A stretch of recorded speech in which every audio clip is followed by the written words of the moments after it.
ಪಂಚಾಯತ್ಗಳಲ್ಲೂ ಕೂಡ ಸ್ವಚ್ಛ ಗ್ರಾಮಕ್ಕೆ ಅವರಿಗೆ ಪುರಸ್ಕಾರಗಳೆಲ್ಲ ಸಿಕ್ಕಿದೆ. ಹಾಗೆ ನಮ್ಮ ಗ್ರಾಮದಲ್ಲಿ ಸ್ವಚ್ಛ ಗ್ರಾಮ ಪುರಸ್ಕಾರ ಸಿಗಬೇಕಿದ್ರೆ ಈ ಕಸವನ್ನು ನಿರ್ಮೂಲನೆ ಮಾಡಬೇಕು. ನಾವು ಅದು ಸ್ವಚ್ಛವಾಗಿ ಇಟ್ಕೊಳ್ಳಿಕ್ಕೆ ಪ್ರಯತ್ನ ಮಾಡಬೇಕು. ಹಾಗೆ ಇದನ್ನು ಆದಷ್ಟು ಶೀಘ್ರವಾಗಿ ಮಾಡಿಕೊಡದೇ ಇದ್ದರೆ ನಾವು ಸಮಾನ ಮನಸ್ಕರು ಸೇರಿಕೊಂಡು ಈ ಭಾಗದಲ್ಲಿ ನಾವು ಅದರ ಬಗ್ಗೆ ಹೋರಾಟವನ್ನು ಕೂಡ ಮಾಡಬೇಕಾಗ್ತದೆ ಅಂತ ತಮ್ಮಲ್ಲಿ ಈ ಮೂಲಕ ತಿಳಿಸಲಿಕ್ಕೆ ಬಯಸ್ತೇವೆ.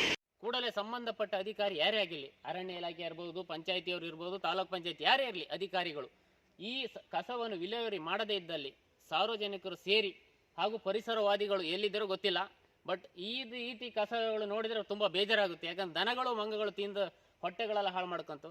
ಕೂಡಲೇ ಕ್ರಮ ಕೈಗೊಳ್ಳದೇ ಇದ್ದಲ್ಲಿ ಬೃಹತ್ಕಾರದ ಒಂದು ಪ್ರತಿಭಟನೆಯನ್ನು ಕೈಗೊಳ್ಳುತ್ತೇವೆ. ಇಲ್ಲಿ ಯಾವ ರೀತಿ ಅಂತ ಹೇಳಿದ್ರೆ, ಇಲ್ಲಿ ದಿನನಿತ್ಯ ದನಗಳು, ಮಂಗಗಳು, ಕಾಡು ಪ್ರಾಣಿಗಳು ದಿನನಿತ್ಯ ಎಲ್ಲಂದ್ರಲ್ಲಿ ಇಡೀ ಕಾಡು ತುಂಬ ಕಸಗಳನ್ನು ರಾಶಿ ಹಾಕ್ತಾರೆ. ಅದರಲ್ಲೂ ನಮ್ಮ ಪ್ರವಾಸ ಬಂದ ಇಲಾಖೆ ಇಲ್ಲ ಟೂರಿಸ್ಟ್ ಅವರು ಎಲ್ಲಂದ್ರಲ್ಲಿ ಕಸಗಳನ್ನು ಈ ಕಾಡು ಬದಿ ಬಿಸಾಕ್ತಾ ಇದ್ದಾರೆ. ಇಲ್ಲಿ ಪಂಚಾಯತ್ ವ್ಯಾಪ್ತಿಯ ಒಂದು PDOಗೆ 2-3 ಸಲ ಕಾಲ್ ಮಾಡಿ ಸಂಬಂಧಪಟ್ಟ ಈ ಕಸಗಳನ್ನು ವಿಲೇವಾರಿ ಮಾಡಿ. ಯಾಕಂತ ಹೇಳಿದ್ರೆ ಒಂದು ಹೆಬ್ರಿ ಭಾಗದಲ್ಲಿ ಮೊನ್ನೆ ತಾನೇ MRF ಘಟಕ ಸುಟ್ಟು ಬಹಳಷ್ಟು ನಷ್ಟವಾಗಿದೆ. ಅದೇ ರೀತಿ ಈ ಕಸಗಳು ಇಡೀ ಕಾಡಿನ ತುಂಬ ಅದು ದನಗಳು ಎಲ್ಲ ತಿಂದು ಕಾಯಿಲೆ ತುತ್ತಾಗುವ ಪರಿಸ್ಥಿತಿ ನಿರ್ಮಾಣವಾಗಿದೆ. ಈ ಸಾಕಷ್ಟು ಬಾರಿ ನಾವು ಈ ಬಗ್ಗೆ ಕಂಪ್ಲೇಂಟ್ ಮಾಡಿದ್ದೇವೆ. ನೋಡಿ ಈ ಯಾವ ರೀತಿ ಕಸ ಇದೆ ಅಂತ. ಹೆಬ್ರಿ ವಲಯದ ಹೊಸ ಸೋಮೇಶ್ವರ ವಿಸ್ತರಣೆ ನೋಡಿ, ಇದು ಡ್ರೀಮ್ ಫಾರೆಸ್ಟ್ ಅಂದ್ರೆ ಈ ಮೀಸಲು ಅರಣ್ಯ ಪ್ರದೇಶದಲ್ಲಿ ಯಾರು ಅರಣ್ಯ ಇಲಾಖೆ ಪ್ರಕಾರ ಈ ಒಳಗಡೆ ಯಾರು ಇರಬಾರ್ದು, ಕಸ ಮಸ ಎಲ್ಲೂ ಹಾಕಬಾರ್ದು. ಇಲ್ಲಿ ನೋಡಿ, ಆ ಅರಣ್ಯ ಇಲಾಖೆ ಪಕ್ಕದಲ್ಲೇ ಲೋಡ್ ಗಟ್ಟಲೆ ಕಸ ಬಿದ್ದಿದೆ. ಅದು ಮಂಗಗಳು, ದನಗಳು ಇಡೀ ಊರು ತುಂಬ ಕಾಡು ತುಂಬ ಮಾಡಿದ್ದಾರೆ. ಅದ್ರ ಬಗ್ಗೆ ನಮ್ಮ ಅರಣ್ಯ ಇಲಾಖೆಯವರು ಮಾತಾಡ್ತಾ ಇಲ್ಲ. ಕೇವಲ ಸಂಬಳಕ್ಕಾಗಿ ಇದು ಮಾಡ್ತಾರೆ. ಯಾವುದೋ ಸಣ್ಣ ಪುಟ್ಟ ಕಟ್ಟಿಗೆ ತರುವಂಥ ಪಾಪ ಮೂಲವಾಸಿಗಳ ಕಾಡಿಗೆ ಹೋಗಿ ಅವರಿಗೆ ಹಿಂಸೆ ಕೊಡ್ತಾರೆ. ಅರಣ್ಯ ಇಲಾಖೆಯಿಂದ ಯಾವುದೇ ಹೆಬ್ರಿ ಭಾಗದಲ್ಲಂತೂ ಕೆಲಸಗಳಾಗಲ್ಲ. ದೊಡ್ಡ ದೊಡ್ಡ ಕಾನೂನು ಇದೆ, ಬಟ್ ಸಾರ್ವಜನಿಕರಿಗಿಲ್ಲ. ಕೇವಲ ಅವ್ರ ಸಂಬಳಕ್ಕಾಗಿ ಮಾತ್ರ ಇದೆ.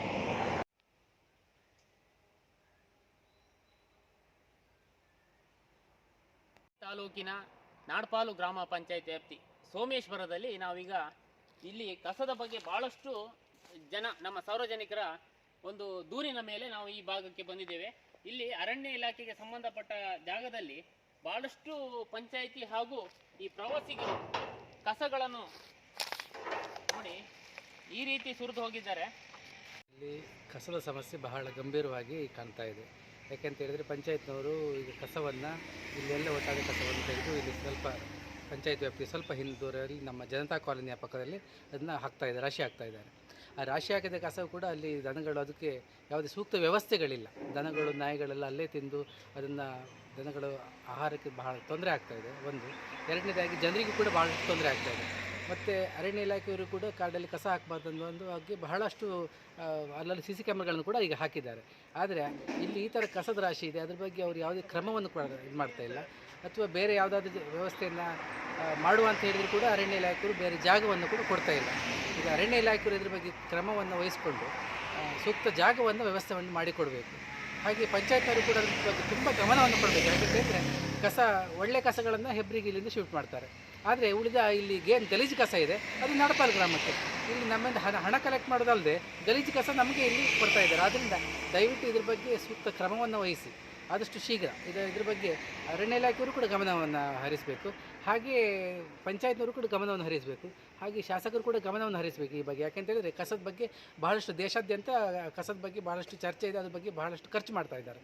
ಆದರೆ ಮೇಲಧಿಕಾರಿಗಳು ಕೂಡ ಇನ್ನು ಜಿಲ್ಲಾಧಿಕಾರಿಗಳ ಮಟ್ಟದಲ್ಲಿ ಕೂಡ ತಾವು ಅದನ್ನು ಪರಿಹರಿಸುವ ಒಂದು ನಿಟ್ಟಿನಲ್ಲಿ ಕೆಲಸವನ್ನು ಮಾಡಬೇಕು ಅಂತ ಈ ಮೂಲಕ ತಮ್ಮಲ್ಲಿ ವಿನಂತಿ ಮಾಡಿಕೊಳ್ತಾ, ಅರಣ್ಯ ಇಲಾಖೆಯವರು ಹೆಚ್ಚಿನ ಗಮನವನ್ನು ಕೊಡಬೇಕು ನಮಗೆ. ಯಾಕೆಂತ ಹೇಳಿದರೆ ಈಗ ಪಂಚಾಯತ್ ಹತ್ರ ಕೇಳಿದರೆ ಬೇರೆ ಜಾಗ ಇಲ್ಲ, ಯಾವ ಜಾಗ ಕೇಳಿದರೆ ಅರಣ್ಯ ಇಲಾಖೆ ಸಂಬಂಧಪಟ್ಟ ಜಾಗ ಜಾಸ್ತಿ ಇರುವುದಿಲ್ಲ. ಆದ್ದರಿಂದ ಅರಣ್ಯ ಇಲಾಖೆಯವರು ಸ್ವಲ್ಪ ಜಾಗವನ್ನು ಕೊಟ್ಟರೆ ಸೂಕ್ತ ವ್ಯವಸ್ಥೆ ಮಾಡಲಿಕ್ಕೂ ಆಗ್ಬೋದನ್ನು ನನ್ನ ಭಾವನೆ ಇದೆ. ಆದ್ದರಿಂದ ಕಸಕ್ಕೆ ಸೂಕ್ತ ವ್ಯವಸ್ಥೆಯನ್ನು ಮಾಡಿಕೊಡಬೇಕು ಅಂತ ತಮ್ಮಲ್ಲಿ ವಿನಂತಿಯನ್ನು ಮಾಡಿಕೊಡ್ತಾ ಇದ್ದೇವೆ.